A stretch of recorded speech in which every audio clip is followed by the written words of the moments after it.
Availability and cost of utilities are a significant factor for any business. This session will help guide investors through the utilities landscape and provide basic information to ensure a smooth utility acquisition process when opening a business in the United States. First, I thought I'd mention a little bit about my agency. FERC is an independent agency that regulates the interstate transmission and sales of electricity, natural gas, and oil. So FERC has exclusive jurisdiction over wholesale sales of energy and transmission and interstate commerce, while states regulate retail sales to ultimate consumers, electric generation, and the facilities used in the local distribution of power. As noted on the agenda, utilities in the U.S. are run by a variety of entities, both public and private, and can cover geographic areas as small as a municipality to large multi-state regions. And we're pleased today to present a panel of experts primarily from the electric utility sector to share with you their experience and advice for navigating this area of development. We'd like for this panel to be informative interaction and interactive. And so after the panelists speak, we'll have further discussion and an opportunity for the audience to ask questions. So first, a brief introduction of the panelists, and then they'll each speak for a few minutes, and then we'll start our discussion. First, Tom Kirkpatrick is Senior Vice President and Chief Customer Officer for American Electric Power, or AEP. Wave. He joined AEP in 1980. I guess it's not. I'm sorry? Working in a variety of senior level positions. This is going to be a tough panel, I can tell already. Next, who's going to speak is Joseph Burchfield, Target Market Specialist for Tennessee Valley Authority. Then Margaret OReilly is a Business Recruitment Manager for Duke Energy, and she's joined Duke Energy in April 2016 after serving over 12 years in various roles at the Michigan Economic Development Corporation, as well as a tax incentive and government relations firm for 10 years, her own consulting firm. And then finally, Mike Preston is the Executive Director of the Arkansas Economic Development Commission, or AEDC, where he's been since March in 2015. And before joining AEDC, he served 6.5 years as the Vice President of Government Relations for Enterprise Florida. And in 2018, he was selected to join the Wall Street Journal's prestigious CEO Council. So I'm very excited to hear from these panelists. And first, since his slide's already up, we'll hear from Tom with AEP. Yeah, thank you, Anna. Thank you for everyone for coming to the session today. Let me start by telling you just a little bit about the AEP system and how we're constructed. AEP is a utility holding company with a total of 7 unique operating companies operating across primarily the central U.S. and 11 different states. So we cover territory from essentially Michigan all the way to the Mexican border in South Texas and the Rio Grande Valley. Our operating companies are in a combination of different market situations. Our Texas company and our Ohio company has full retail choice. The rest of our companies are largely traditional integrated utilities top to bottom. There are some limited switching and competitive situations in some of the other states, but by and large our two unregulated states are Ohio and Texas. Slightly different market designs, but essentially unregulated. We serve about 5.4 million retail customers across the AEP system, headquartered again in Columbus, Ohio. We're about a $40 billion market cap company. Our revenues are in the area of $16 to $17 billion a year.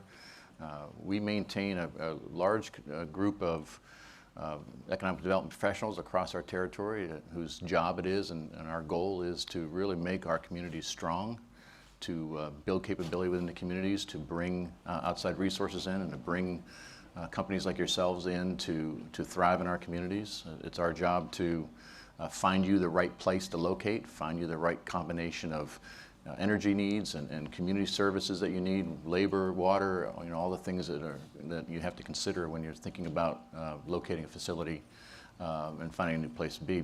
We have thousands of facilities that are already kind of targeted, and we have over 50 targeted sites that we've done substantial research on across the AEP system.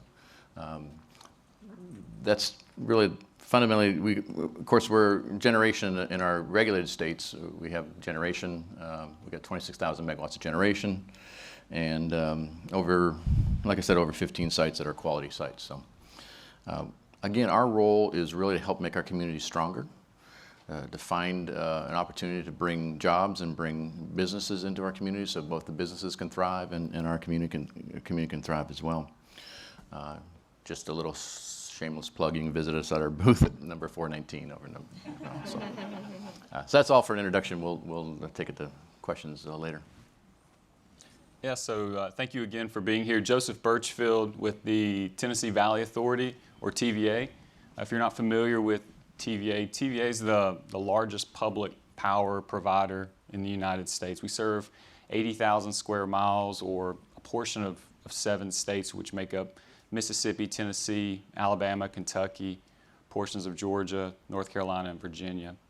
We're primarily a generation and transmission company in that our system operates on a 500 kV, 161 kV primary.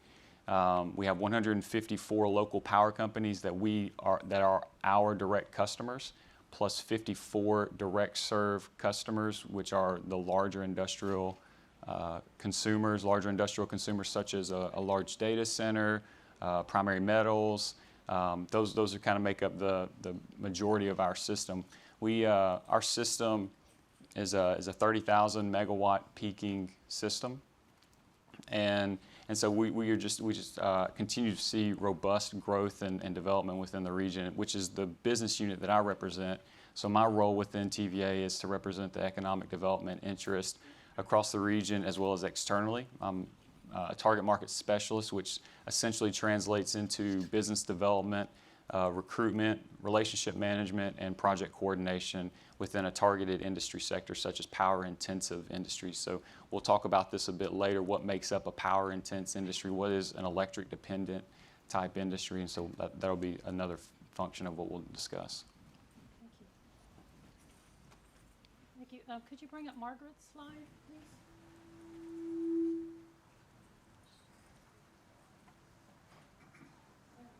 Oh, yay, it worked. Hello, good morning, everyone. My name is Margaret OReilly, and I'm with Duke Energy. We like to call ourselves the largest utility in the country in terms of the number of customers we serve. We have 7 million customers across 6 states. Those states, and you see on the map, include North Carolina, South Carolina, Florida, Indiana, the northern portion of Kentucky, and the southern portion of Ohio. All those states are fairly regulated, except for Ohio, which is a deregulated state. At Duke, we are structured where each of our states have an economic development director and staff geographically positioned, and then there's 5 of us in business recruitment, and I'm part of that team. And we are focused on energy-intensive industries to help build relationships with those industries.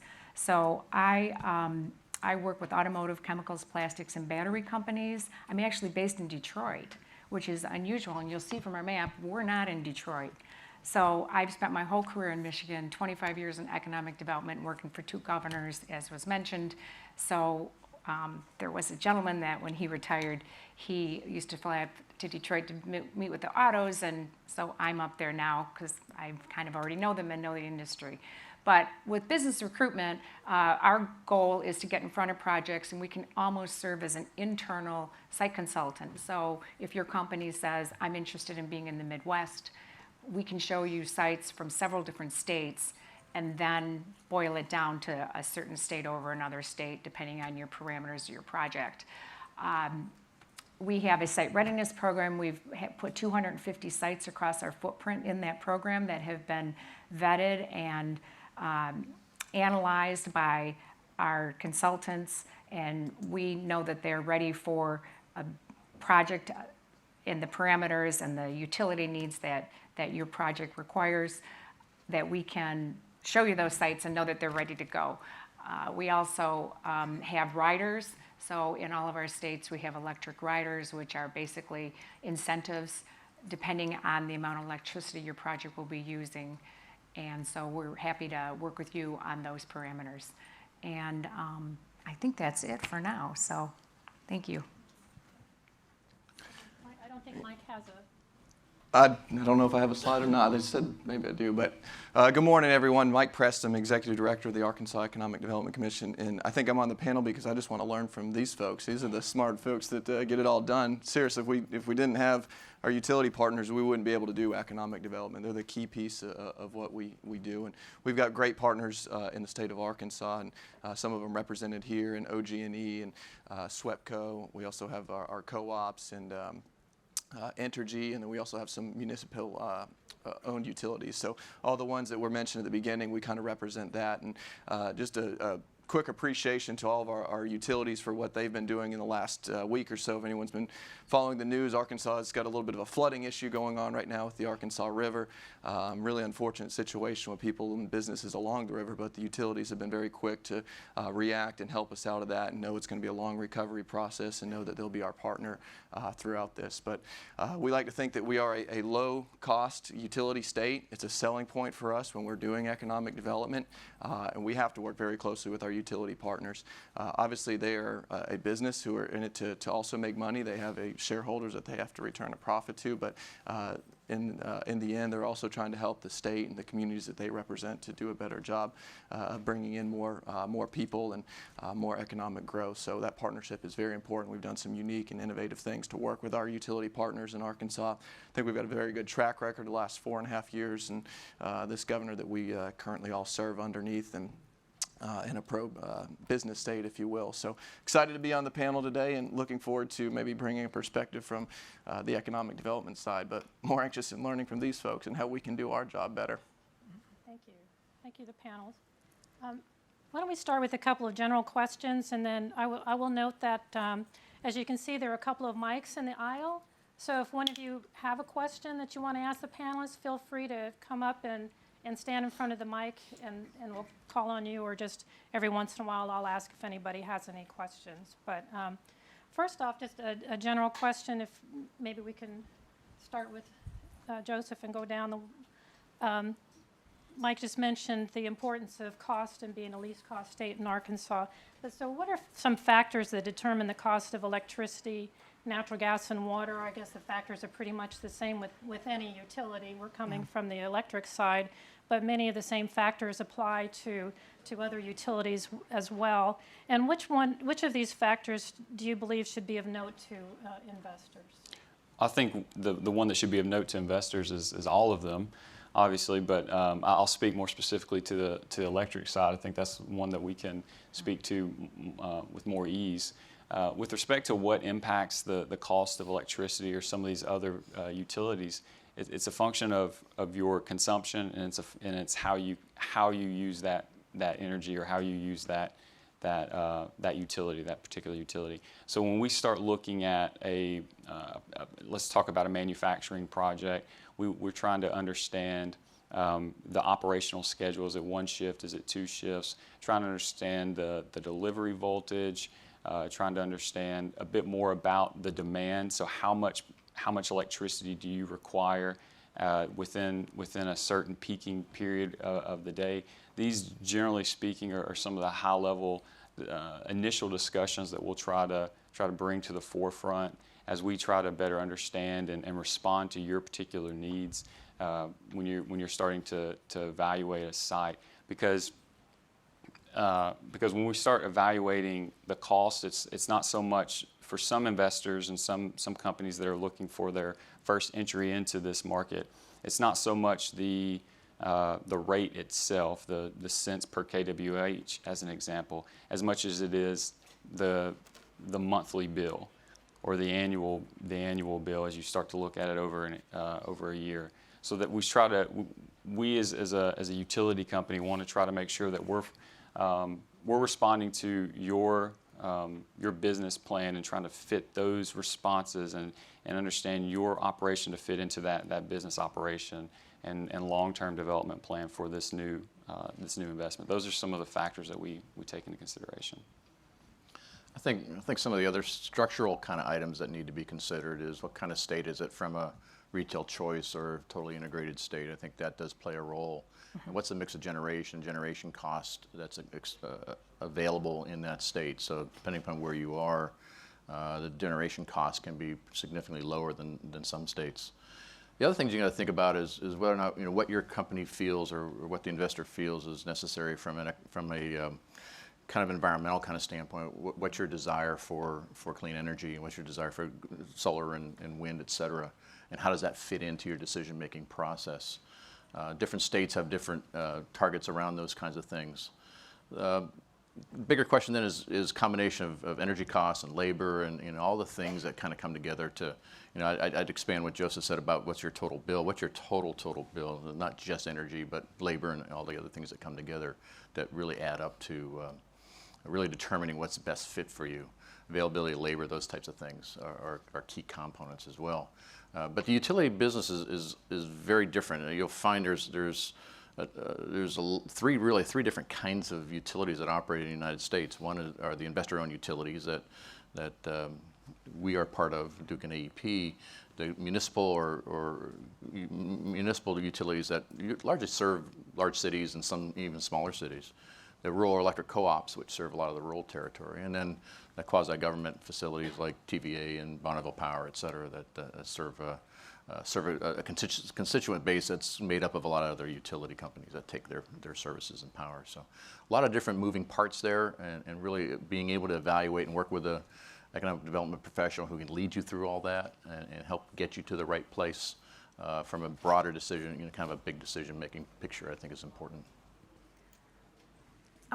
The other factor, I would echo what both the previous speakers have said, and an additional item I know that I've run into with many of the projects I work, which are typically large automotive or large automotive supplier or battery or plastics projects, is when they have a huge amount of electricity they need at a site by a certain time.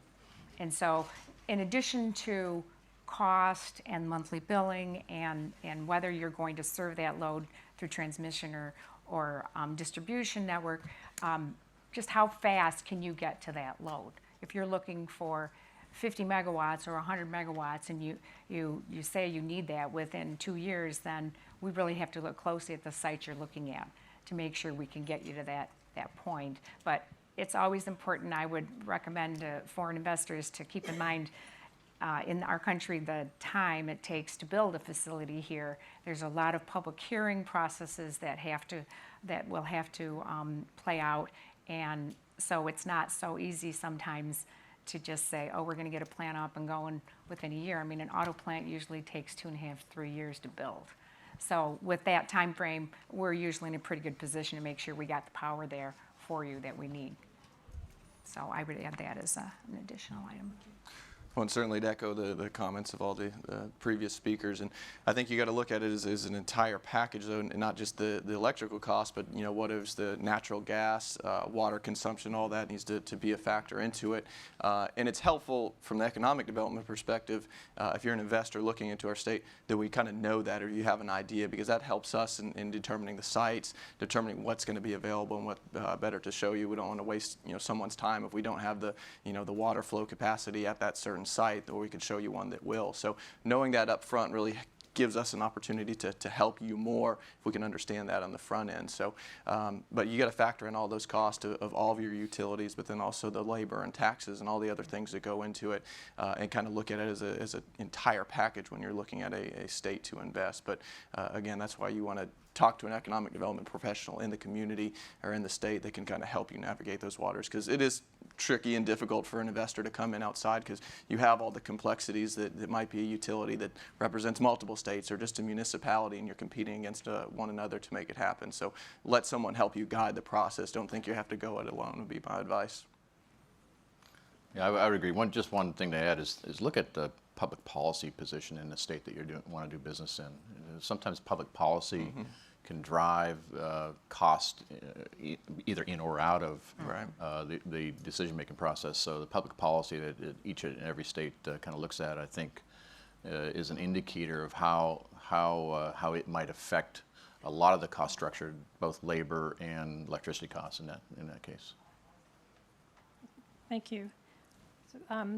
So how can local utilities improve prices and regulations to attract foreign investment, or how can they work with them? Again, I would go back, the first point of defense on that, or first point would be to explain to them the riders situation that we offer in all of our states. And the fact that you need to get in front of us early with your interest in getting a reduction in your electric rates so that we can make sure those are approved in the appropriate process and authorized, but they can reduce your rates. In one of our states, it goes down as much as a third of your electric prices that are reported for up to 5 years. And then in some circumstances, if it's a really huge load, then that might take some special contracts and so forth that we can enter into. So that's obviously something that's very important. But again, I find that timing is just, again, it's not always cost, it's timing too. How fast can you get that electricity there? And is it reliable? You want to always make sure you have a reliable electricity partner. Yeah, I'd agree. Strength of the grid, I think, if reliability is a critical concern of yours day in and day out, strength of the grid, access to transmission services for energy-intensive industries, how quickly you can get it there. And again, some of that ties into public policy. Some states' extension of transmission lines into a facility might be easier than other states. So you need to look at how long and what's your time frame.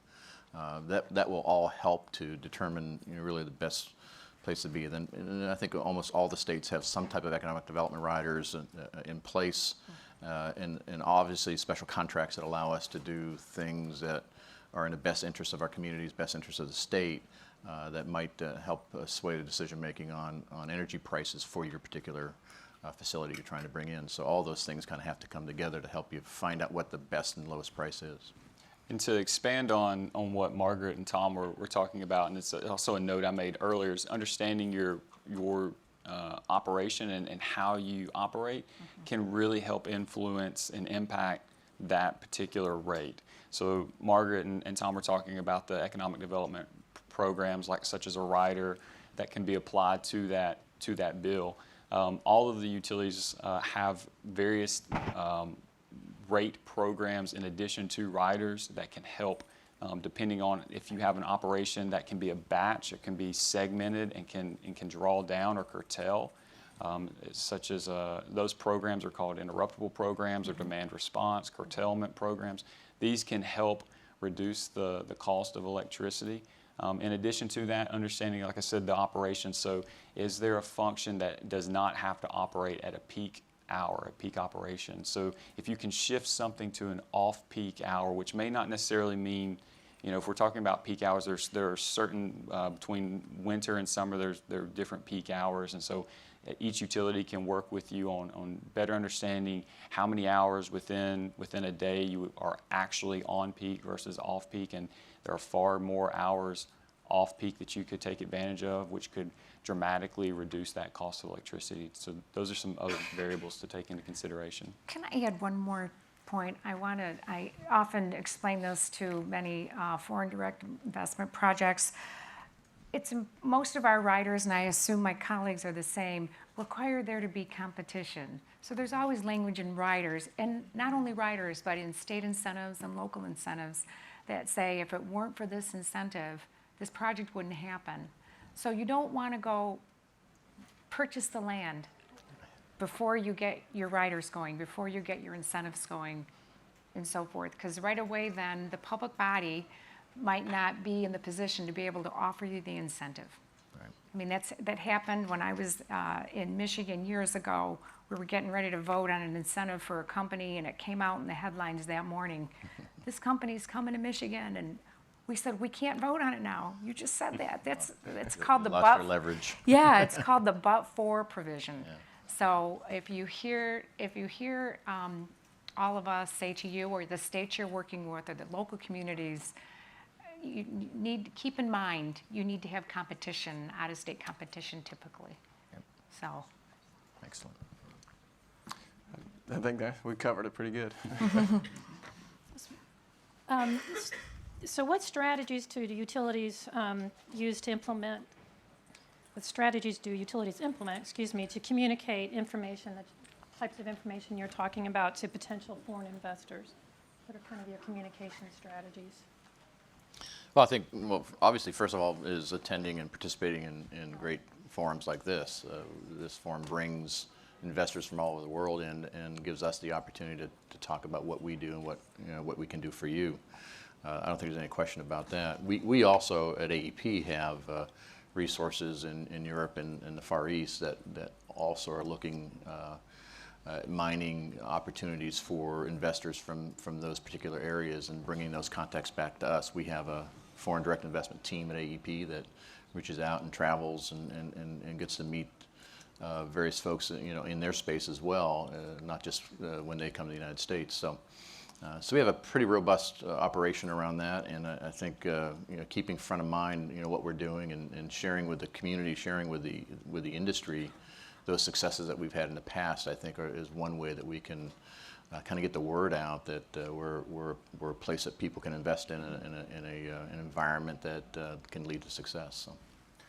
I'd say from a state economic development perspective, we try to always make sure we include our utility partners when we are doing foreign trips or international travels or promotional things like this. I know Richard and his team at OG&E are always good if our governor is hosting a group in the state to invite them. They're always usually participating. So a lot of times the economic development organization of the state can kind of be that front door who assists and brings the utility providers with them to whether it be the Paris Air Show or other events where people like this one come together and work on it. So we as our team try to make sure we're reaching out and including our utilities as a key partner in doing economic development. I would say at Duke, similar, but we work very closely with our local partners as well to make sure we know how they're promoting their states with foreign direct investment projects. In addition, with our business recruitment team, with our targeted markets, we've got a data center. John Fremsted's here, our data center expert. Jim MacArthur is our aerospace person. He's here in the audience. Myself, automotive, batteries, chemicals. And our job is to really know those industries, follow those industries, go to those industry conferences. And sometimes, often the conferences I go to, there's like no economic development people there except me. So it's a great opportunity to get to know the people at those companies. They may not be the decision makers on a site selection, but they're certainly very much in the know of what the company's plans are and are willing to introduce you to other people. So that's a tactic we've used pretty successfully, I would say, at Duke. And then, of course, LinkedIn and the things when you get a project, you promote that and you promote your program. And we've been awarded top utility for several years in a row now, and that's been a great honor, as I know some of my colleagues here have been. So those kinds of things we continue to push. Yeah, to expand on that, TVA also has foreign direct investment team members in other countries and other regions, and to add to what they're suggesting, I think that one thing that we've seen some success in, and a number of states are doing this in addition to utilities, is conducting our own seminars. So trying to help message to a foreign investor about doing business in the United States. So if you're not able to come to this event in DC, we'll go to you. We'll find you, seek you out, and try to go to your marketplace and try to conduct a seminar similar to this about doing business in the United States. Bring tax partners to talk about the tax market, utility partners to discuss the utilities, state, construction contractors to discuss all variations of the project that you'll ultimately see should you make a decision and locate. That's another thing that we've seen growing success for foreign investors. Thank you. At this time, I'd like to ask, does anyone in the audience have a question for the panel? Oh. Yeah, we do. Getting up for the mic. Timely. Go, yeah, if you don't mind, there's a mic right there. Thank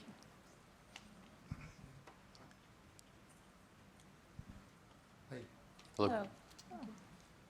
We are among the top manufacturers for aluminum conductor in the world. what we have understood in the last few months, there is a 5% import duty has been imposed on the raw material of aluminum, which has been imported by the US companies to manufacture the finished goods, like it is a cable or overhead conductor for transmission network. So may I know what is the possibility to waive off that import duty of 5%? The total size of business of import from India is $100 million US as of now, out of which we are contributing for a 40%. So we are badly affected because our customers in US, they also ask us to give us a credit of 60 days now, for which they are not willing to pay us, give us the LC or some kind of guarantee of the payment. So I have two questions. One, whether the government is looking forward to waive off that duty of 5%. I can give you the HSN code also for the same. And the second, what is the possibility if we give them the 60 days credit and thereafter somebody is not willing to pay us back, then what is the probability that we approach the government to look after this particular matter to secure our payments? I'm not sure. I can't answer the duty question as a state. I think someone from maybe the Department of Commerce here that's hosting the conference could probably better answer that question. We wouldn't have any jurisdiction over that. It certainly, it would hurt a state on trade issues with any additional duties. As far as the 60-day credit on the company, yeah, that's a decision you guys are going to have to make, between you and the company. Again, maybe a conversation that you have with the Department of Commercial Services or someone from the Department of Commerce who's here. I don't think anyone on the panel would be representative of that, Right. but And what about the import duty, sir? what's that? Import duty, the 5%. Yeah, that's again, it's a federal issue. I represent the state of Arkansas. We don't put any additional tariffs on anything Yeah. coming into Arkansas. We'd probably give you credit if you came into our state. If you wanted to talk, we can make that happen. But I think someone at the Department of Commerce level that's more engaged in those discussions, that's above my pay grade. Yeah. Thank you. Yeah, I'm sorry. Thank you. Any other questions? Thank you. That was a time. Oh, we got one. Yes, good morning. Morning. Thanks Morning. for your Good morning. presentations. Is there a place where we can find a complete map of the utilities in the United States and also generators and transmission companies? I wonder if the Edison Institute, I believe, so that is the trade organization that all of the utilities belong to. It's called the Edison Institute. They're located here in the DC area. I mean, wouldn't you And agree? EEI, yeah, I think EEI has information. Yeah. I know, for example, that my agency has quite a bit of information about utilities on its website, ferc.gov. But I think where you might find the most information is on the DOE website, and specifically the Energy Information Administration, EIA. I don't know that they would have maps with, specifically with power plants and things like that, but a more high-level maps of various utilities. But I think if you were looking Yeah. at utilities in particular, I think the EEI. Well, EEI has an excellent map, excellent map of all the investor-owned utilities in the U.S., and you can get that from the EEI.org website. Also look at the NRECA, the National Rural Electric Cooperative Association, NRECA, and the, let's see, the municipal is American Municipal Power Authority. Yeah. Isn't that right? Yeah, APPA, thank you. yeah. I had that at the tip of my tongue, yeah. Thank you. American Public Power Association, yes. There you go. .org. Thank you. Yes. Thank you.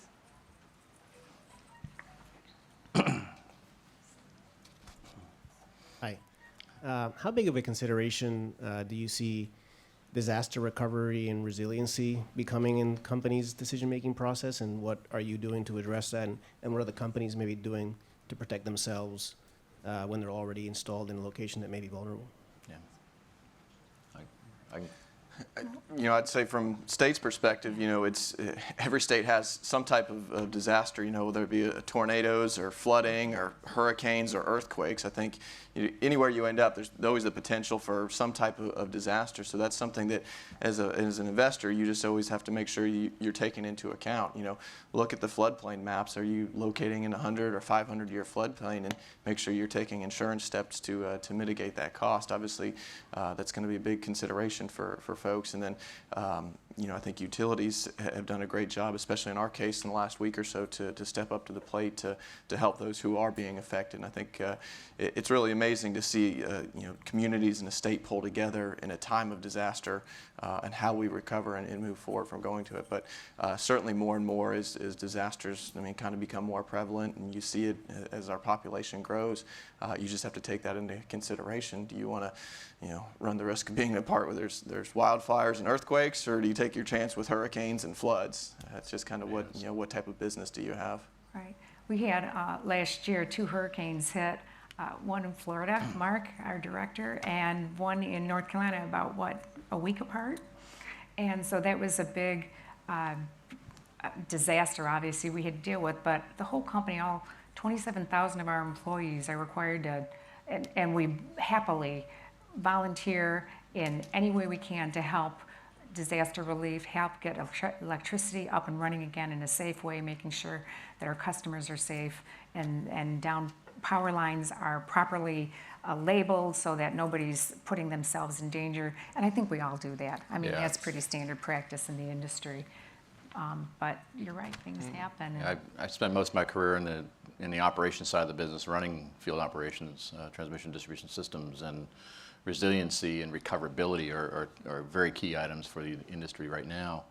I think what you find is depending upon the type of industry you have and the resilience, you got to look at the resilience of the grid and how people are investing in the grid, particularly the transmission grid. But one thing you need to know about the United States in general is we have an incredibly robust mutual assistance process in the state here. So when Duke Energy had hurricanes in Florida and in the Carolinas, Right. not only did the 27,000 people at Duke Energy chip in and really help make the restoration happen, but another 20,000, 30,000 folks from outside their industry came to help. The utility, we send utility crews and our contractors down to help out. It's really, to me, it's the most incredible thing that we as an industry in the U.S. do is this whole mutual assistance process. Encore Energy had 350,000 customers out of service yesterday from a storm. And there are crews rolling into there today from all over the Midwest and Southwest. So that's what we do. That's how we do it. So it's an important consideration. You mentioned all the different natural disasters. Take your pick, because somewhere you locate in the United States, you're going to have one or the other of those. But rest assured that our industry really incredibly cooperates together in a way that you just don't see in any other industry. Great. Well put. Just as a citizen, it's always been amazing to me to see all the different trucks with the different names on them, like going down to help out. It's just, it's amazing. So. Any other questions from the audience? No. Circling back to some things that were mentioned before, the 3 of you all operate in a variety of states with a variety of different regulatory structures and approaches to resource adequacy and things like that. So I was just wondering if you might have anything to share with potential investors about approaching the different states and different structures, what they should know.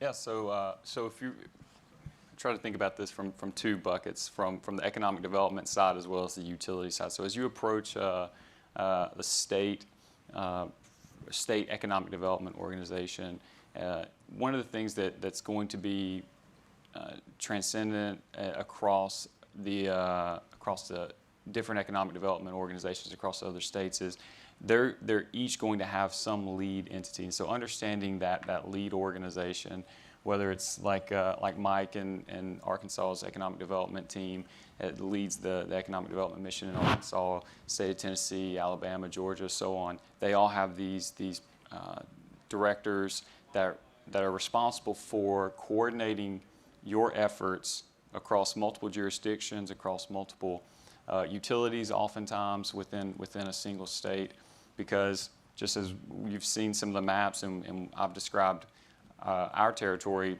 you know, we have partially served states and there are partially served states across other utilities, whereas the state itself has the entire state. And so they would respond to that. So trying to understand that and lean on them for those efforts.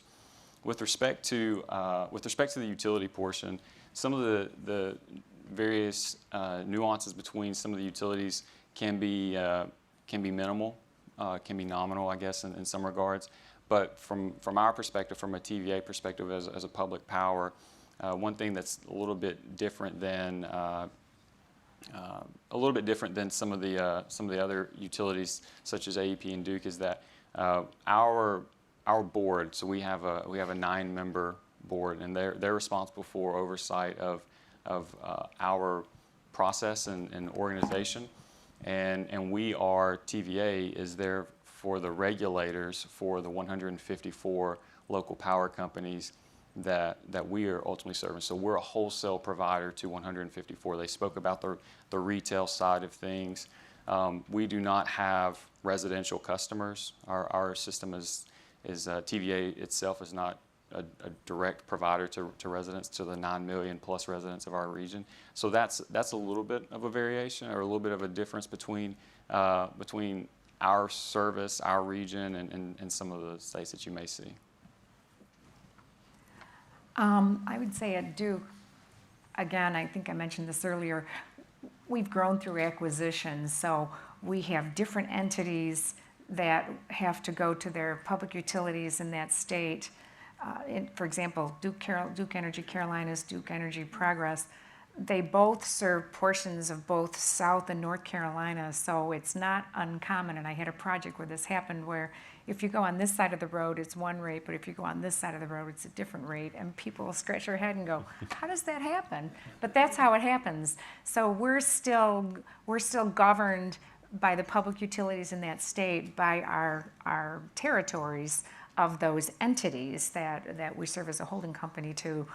And so that can be confusing. But that's why sometimes with foreign customers, they'll say, well, what's your electric rate at Duke Energy? And I always have to say, well, which state are you interested in and where in that state? Because that could be different. And then in some cases, even on some greenfield sites, if they're not developed yet, it's their choice which energy company they go to. So some of our states can be kind of Swiss cheesy as we describe it with their properties. So again, it goes back to, especially if you're an energy intensive project, bring the utility partner in early so we can make sure that all the I's are dotted and the T's are crossed. Yeah, that's what we can do for you. We can help you navigate those crazy waters, that is the rate structure in different states, and there's all kinds of different nuances to it, and Ohio has the same thing, a couple different Right. zones in Ohio. It's a tricky landscape, and I think I wouldn't try to navigate it alone, and even working with the state teams. Mm-hmm. I know the state teams will bring utilities in because the utilities are able to help really create a big picture for everybody. So that's what the economic development professionals are all about. They're there to help guide you, help advise you, and help point out things that you may not be aware of given the kind of structures we have in our different states. Yeah, it's just say utilize the state that you're looking at, reach out to the state team, because I mean that's what we get paid to do, is to help businesses locate into a state. So you have the utilities on this side, you might have natural gas that needs to come to the table, you might have water, tax issues, the whole 9 yards. So it's easier if you have one point of contact and you can call and say this is what we need to do, and then our team calls our utility experts and brings them in, brings in the natural gas experts, brings in everybody that you need to, and kind of can be that facilitator. Again, that's what we get paid to do. So lean on your economic development team. They'll bring in the local economic developers as well. We want to make it as easy as possible, and if you check out Arkansas, I guarantee it'll be an easy process for you. Get a shameless plug in there. We agree. And I just want to talk a little bit about Ohio, and I know you guys are headquartered there, but that's a very unusual state, being a customer choice state, and I think someone said Texas is too, which we don't cover Texas, so I don't know. But basically, what that means is you're gonna pay Duke or you're gonna pay AEP for your transmission and distribution. There'll be a charge for that. But then your generation piece, you can choose who you're getting that electricity from. And that's not me. I'm on the regulated side of the business. That's our non-regulated side. So I can say, hey, I can put you in touch with those guys, but there's lots of choices you have, and you're in the same We're the boat. same way. So Ohio is very different. So it's a great state, don't get me wrong. Well, except when it comes to football, but has some Michigan State grit. But I do think that that's a little bit different than any of the other states you're talking about, where you're kind of, depending on the site, that's what drives who your electricity provider is. Whereas in Ohio, you can choose. So I don't know if you want to add No, more to that. that's exactly right, and it's the choice states like Texas and Ohio. Ohio is a little bit different model, business model, but that's right. Our economic development team at AEP though is really in what we call our service company, and our service company has the ability to work across the regulated business and unregulated business as well, and we can bring unregulated business communication to you and have them work with you on not just the energy side, but any other services that you might need. If you don't want to worry about building your substation, you don't want to worry about extending a line, whatever that is, we do an awful lot of that work on behalf of our customers, for our customers, through an unregulated arm of the company that we have. So. Thank you. Thank you. Question? Morning. How is alternative energy playing into the new spectrum of what you're looking at for providing services moving forward? And if so, how do utilities kind of manage through the transition between traditional and kind of the new generation of renewable power that we're seeing out there? It's almost as if you've read some of the prep questions, right? Yeah, Briefing questions. that was going to be my next question. Thank Straight you. man. No, I think that sustainability initiatives have really changed the way site selection for companies has been evaluated for a number of years. I look at some of the high tech companies, some of the larger data center companies, and they have ambitious sustainability initiatives where they want to have 100% renewable energy, not just 100% renewable energy, but new to the world, nothing that's within an existing portfolio. So what does that mean for a utility company? It means that particular utility has to identify means to go out and source this new energy and time it. We have to have it timed so that it comes online at the appropriate moment in which that particular industry requires that. From a TVA perspective, we've spent over the past 10 years trying to diversify our generation mix, our portfolio. We've reduced quite a bit of our dependency on single fuel sources such as fossil fuels, and begun to add in more carbon-free emission solutions such as renewables, such as natural gas. So we're seeing that diversity in our portfolio present opportunities for companies that have particular corporate sustainability initiatives that are tied to carbon emissions. Those which are tied to specific renewable initiatives, we're seeing opportunities to partner with developers and try to bring those into to the region so that we can have, again, that timing and situation line up right. Yeah, I think all the utilities in the U.S. are moving their generation portfolio away from the traditional coal and gas-fired generation and bringing more renewables on play. At AEP, we've got over 5,200 megawatts now of renewable generation available to our customers.